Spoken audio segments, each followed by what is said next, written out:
ప్యాకెట్ల రూపంలో షాపులోకి ఎలా వస్తాయో ఒక పాట ద్వారా తెలుసుకుందామా, వింటారా? పితికిన పాలను రైతులు పాల కేంద్రంలో పోస్తారు. ఇక్కడ పాలలో వెన్న శాతం ఎంత ఉందో తనిఖీ చేస్తారు. తరువాత పాలను క్యాన్లలో నింపి కూలింగ్ ట్యాంక్స్ దగ్గరకు పంపుతారు. బ్యాక్టీరియా పెరగకుండా ఇక్కడ పాలను 4 డిగ్రీల సెల్సియస్ ఉష్ణోగ్రత వద్ద చల్లబరుస్తారు. తర్వాత చల్లబరిచిన పాలను ట్యాంకర్లో లోడ్ చేసి డైరీ యొక్క మెయిన్ ప్రాసెసింగ్ సెంటర్ కు పంపిస్తారు.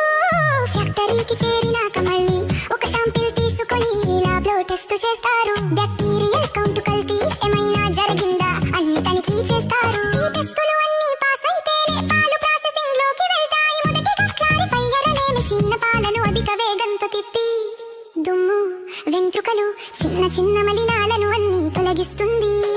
తర్వాత అత్యంత ముఖ్యమైన దశ పాశ్చరైజేషన్. ఇందులో పాలను 72 డిగ్రీల సెల్సియస్ వరకు వేడి చేసి 15 సెకన్ల పాటు ఆ ఉష్ణోగ్రతలో ఉంచుతారు. వెంటనే దాన్ని 4 డిగ్రీల సెల్సియస్ చల్లబరుస్తారు. ఇది హానికరమైన బ్యాక్టీరియాను చంపుతుంది, కానీ పోషకాలను సురక్షితంగా ఉంచుతుంది. తర్వాత హోమోజనైజేషన్ అనే ప్రక్రియ చేస్తారు.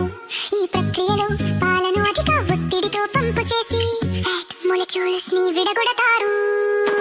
ఈ ప్రక్రియ వల్ల కొవ్వు అంతా పాలలో సమానంగా కలిసిపోయి ఉంటుంది. మీగడ పట్టకుండా ఉంటది పాలలో ఉన్న వెన్న శాతం బట్టి. ఇది ఫుల్ క్రీమ్ టోన్ లేదా డబుల్ టోన్ డీల్ గా వర్గీకరించబడుతుంది. ప్రాసెసింగ్ అయ్యాక పాలు ఆటోమేటెడ్ ఫిల్లింగ్ మెషీన్లలోకి ప్రవేశిస్తాయి. పాలను నింపి సీల్ చేస్తారు, అంతా ఒక సెకలో. తర్వాత ప్యాకెట్లను కోల్డ్ స్టోరేజ్ రూములలో నిల్వ చేస్తారు.